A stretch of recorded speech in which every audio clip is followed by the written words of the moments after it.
Hi friends, my name is Danny and welcome to my channel. We're going to talk about anxiety recovery in this video, and I want to be very transparent with you. This is something that I feared talking about for a really long time because I feel like there's so much stigma behind it. But what I learned is that there are so many people going through this and living with so much anxiety and living with panic and feeling like they're alone. And so I wanted to make this video because I really want to reach out and let you know that you're not alone. You don't have to struggle alone. Also, I want to give you hope, because when you're in anxiety and you're living this life of constant panic attacks and you're living in this state of fear all the time, it can feel very lonely and it can feel like you're sort of on an island by yourself. And I just want you to know that you can actually recover and it is not hopeless for you. I have Toby here for you in the background for moral support. I just want this to be a super calm video. I don't know what you're going through in the moment, but I want this video to really help you and to encourage you and to give you hope that there is light at the end of the tunnel. I promise you, if you follow these steps that I'm gonna give you, you're going to find that you are healing. And pretty soon your life is going to open up and it's gonna be amazing. But you have to follow these steps. Huge disclaimer, obviously, I am not a doctor, I am not a therapist, I'm none of those things. I am just a person who has gone through this and come out on the other end. I want to offer some real life tools, actually help, that are beyond what therapy was able to do for me, beyond what medication was able to do for me. And I don't want to knock those things. I do still recommend those things, and we will get into that later, but I want to come from a real place. I want to offer some free advice to you because I know not everyone can afford therapy, and there are so many reasons why I want to help, but mainly I just want you to know that you're not alone. If you follow these steps, I promise you, you're going to see light at the end of the tunnel. So if you're here, you've probably been told to breathe deeply, count backwards, do box breathing. While I feel like a lot of those tools can help while you're in the moment of a panic attack, they don't help you long term. So I'm here to show you some steps that will help you more long term and to actually recover. Just a little bit about me. I spent many years living in a state of anxiety, having a lot of panic attacks. I struggled with the small things. Leaving my comfort zone, driving and sitting in traffic, getting on an airplane. What was happening to me was I was reinforcing the fear. And so I started believing that these things are bad. I started just turning into a recluse and staying home. The only way that I felt comfortable leaving the house was when I was with my husband. It really wasn't a great life for me. It was very lonely. We have a toddler. There was more stress because I felt like a terrible mom who couldn't go out and take her baby to all these parks and all the places. I did do that sometimes, but I would have fear and then I would get in the car and then I would panic. It was just not good. I didn't want to have a panic attack while driving with my son, and so it was kind of this like spiral effect. As a mom, it was just incredibly devastating for me. So I'm gonna tell you what actually helped me recover. Like I said, I'm not a doctor or a therapist. I am just someone who lived through this. I lived to tell the tale. I lived to tell you that there is hope on the other side.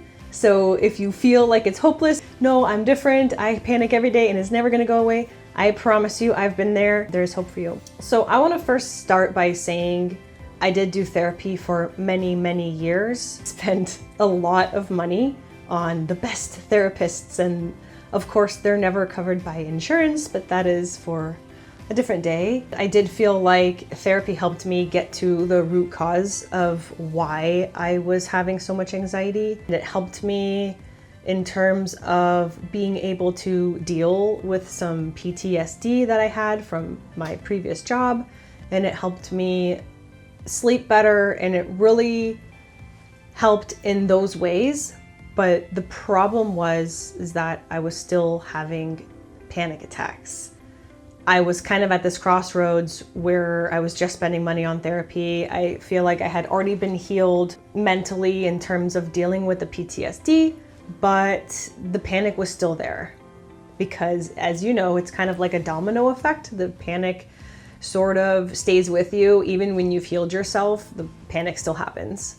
So that's where I was. I don't want to knock therapy. I still would highly recommend it, and I would still highly recommend medication if that is something that you feel you need. I would never say to not take medication. And so absolutely, if that's something you need, but these tools are going to help you maybe slowly come off of your medication or maybe slowly not need therapy anymore. So that's really my goal here.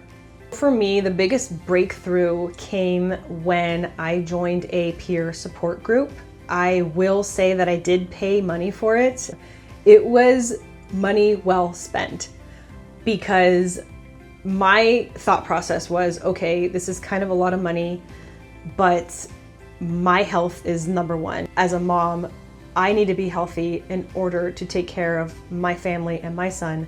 And so I knew it was going to be worth the money. I did pay for a peer group. I joined a peer group where we discussed everything about anxiety in terms of learning about your body and what happens in your body, really understanding what is going on in your nervous system, which was very helpful for me because I think once you understand what's happening in your body, you understand that you're okay and you're not dying, and it's just your body protecting you in a very, very crazy way. And it's like the overprotective brother or sister that's like way, way, way too much. You need to back off. But they're like, no, I'm here, I'm protecting you. No one can touch you ever, ever. So once I learned that that was happening in my body, I started to feel better. But the biggest thing was having those peers to talk to who had been where I had been and who had recovered and who shared their stories in our group chat, and people who gave me hope, who really supported me through the process. That was like the biggest turning point for me, because I think when you understand that other people have been where you've been and they've come out on top, it almost sends a signal to your brain going, okay, we're okay. Once your brain gets that signal, it really stops being afraid of the panic over time, because your brain understands we're not dying, we're okay. This is not going to be here forever. It's temporary. Things really start to rewire in your brain. Joining the peer group for me was incredible. I would recommend, you can do a free one. I know there's groups on different websites that you can join. So I would say absolutely start there and find people in your circle who are going through what you're going through, or who have gone through what you've gone through and who have come out on the other side. That is very important. There's something incredibly comforting about hearing somebody say, I've been through where you've been, I'm okay, and I've recovered. It's incredibly powerful, and it does something to your brain. And that gave me so much hope. I know that everybody's journey is so different when it comes to anxiety and panic disorder, but I just want to share my journey with you. I want you to just take away these key points, and so that you can apply it to your life, and hopefully it helps you. So I want to first start by defining the two types of anxiety, because we live in a society where we feel like all anxiety is bad. I think we need to distinguish that there's two types. The first type is the type of anxiety that makes you a little nervous when you have a big test coming up or a job interview, a little bit of stress. It's anxiety as an emotion. That emotion is normal, everybody has it. Some people get it a little more than others, but for the most part, it's an emotion, and it's just your body protecting you. The other type of anxiety that I want to dive into is anxiety as a state of mind. We're beyond emotions. It's a state of mind that your body is in at almost all times. It's different than anxiety, the emotion. That's the really big difference. So the second type of anxiety is the kind where your nervous system gets stuck. Somewhere along the way, something triggered a panic attack, or maybe it was a major life event, a medical event, but somewhere along the way, it was triggered.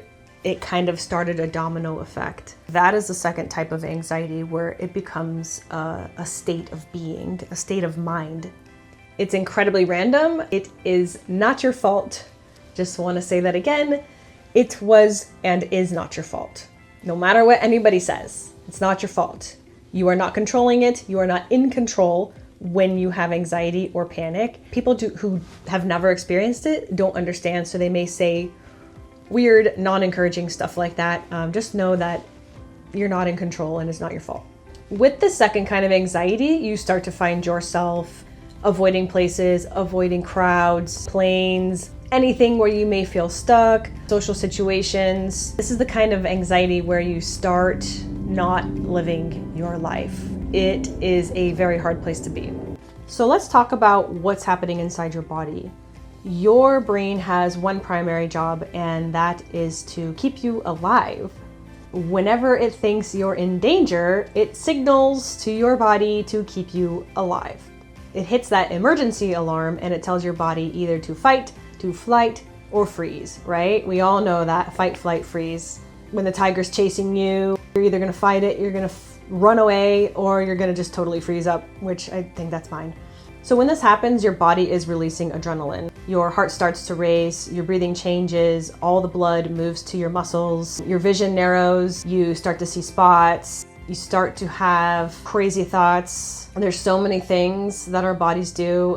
Everybody's a little bit different, but those are just some of the main things that happen. This response is actually incredible because your body is literally working to save your life. But the problem is that is only helpful when you're actually in danger. It's not helpful when you're not actually in danger. When it becomes a frequent occurrence, it becomes a panic disorder, which I don't like to label it as that because I feel like when we label ourselves with these things, we become it. It starts to be our identity. I really don't want to use that term, but that's what it's called. We don't want to give it any more life than what it's already taken from us. So panic disorder is essentially a false alarm. Somewhere along the way, your nervous system has gotten a little bit overly sensitized. It's alarming you at every little thing. So your brain is mistaking these harmless little sensations as dangerous. And when that happens, events that would normally cause you a little bit of stress are now sending you into full panic. Over time, the more panic attacks you have, the more sensitized your nervous system really becomes. The more you try to avoid them, the more your brain goes, oh, see, I told you that's dangerous, so we gotta keep avoiding. And the more sensitized your nervous system gets, the more your brain believes that these things are actually dangerous. It keeps believing these things are dangerous and wants you to stay away. So your brain keeps avoiding. So think of it like this. I have a glass break notifying system in my house. It's supposed to go off if someone breaks a window in my house. For the first few months I had it, it was really helpful.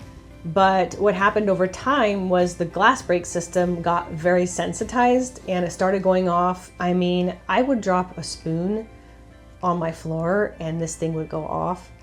We would shut a door and it would go off. One of my dogs would bark, the alarm would go off. Like, it was crazy. And what happened was it had become overly sensitized. It's thinking it's helping me, but really it's no longer helping. And that's exactly what's happening with our nervous system. So your brain thinks it's helping you when really it's not. Your panic threshold starts to lower and lower. Every small little thing starts to trigger it. It can be incredibly lonely to get to that point because your bubble starts to get smaller and smaller of things you can or want to do. Your social circle gets smaller. Your world kind of starts shrinking because your nervous system thinks that everything is a threat. It's incredibly lonely. It's a horrible place to be. It feels like the end of the world to a lot of people. That's where we have to sort of turn it around. So the goal of recovery is to not stop the sensations. The goal is really to let your brain know that these things are not dangerous. They may be a little stressful, but they're not dangerous. That's how we really desensitize our nervous system again, by retraining it. So here's the first thing that started me on my road to recovery. The first thing I would recommend is to rule out anything medical. I really feel like this is where everybody should start because it'll give them some peace of mind. So go see your doctor, get checked, get your heart checked, whatever you need to do, but get that reassurance that you are perfectly healthy and that everything is okay. If there is something going on, address it and get it fixed. Once you get this done, then you can surely know that everything else is just anxiety. If you have a rapid heart or you start to feel a little dizzy, whatever kind of sensations you get, you'll know, okay, this is just anxiety because I know I'm okay. And I think that's really important. So instead of wondering, oh my God, no, but like this time, is it my heart this time? Is it not anxiety this time? You can confidently say this is anxiety. Because panic attacks are so incredibly powerful, they trick you into thinking that something is actually wrong. Or to get the tunnel vision, rapid breathing, the racing heart, you get all of these symptoms where you're like, oh my God, I feel like this time is it. You feel like it's the end of the world. So once we can start labeling it as anxiety, it'll start to help you understand that you are actually okay. Once you start to label all these things as just anxiety, you're signaling to your brain that you're not afraid anymore. And that is incredibly powerful. I always think of that scene from Home Alone where he's like, I'm not afraid anymore. I always think about that, especially when I was in recovery and I would actively be having a panic attack. I would think of Kevin and I would just be like, I'm not afraid anymore. I don't know. It helped me. Maybe it'll help you too. And so we label it because the label will remove that uncertainty. That uncertainty is really your gasoline for anxiety. It is the fuel for anxiety. And so what we want to do is we want to cut off that fuel. So let's talk about step 2. Step 2 is to trust that you are safe. Now, this is really hard when you are in an active panic attack or when you have a crazy amount of anxiety, but you have to trust that you are safe, and you have to tell yourself over and over again, no matter what's happening in my body right now, I am safe. It almost feels like you have to believe in a unicorn or something impossible, but I promise it's possible. You have to believe that you're safe. So I got to that point where even when I started to experience those heart palpitations, the rapid breathing, for me, it always felt like I couldn't breathe and like I was falling down a hole and the walls were slowly closing in and it felt like the end of the world every single time. I started to tell myself, this is anxiety and I'm okay. You don't give it the gasoline. When you stop giving it that gas, it is amazing how quickly the panic just goes away on its own without even fighting it. It just leaves. So I would remind myself, I felt this before, this is anxiety. And at first it's incredibly difficult, but the more you do it and the more you get yourself in those uncomfortable situations, the more you practice it, it's incredible how it slowly starts to go away and how you slowly start to heal. You start to trust that the panic symptoms that you're feeling are not actually going to harm you. They're simply your body telling you that it's in danger when it's not, but they are not going to harm you. No matter what is happening to you, you're okay.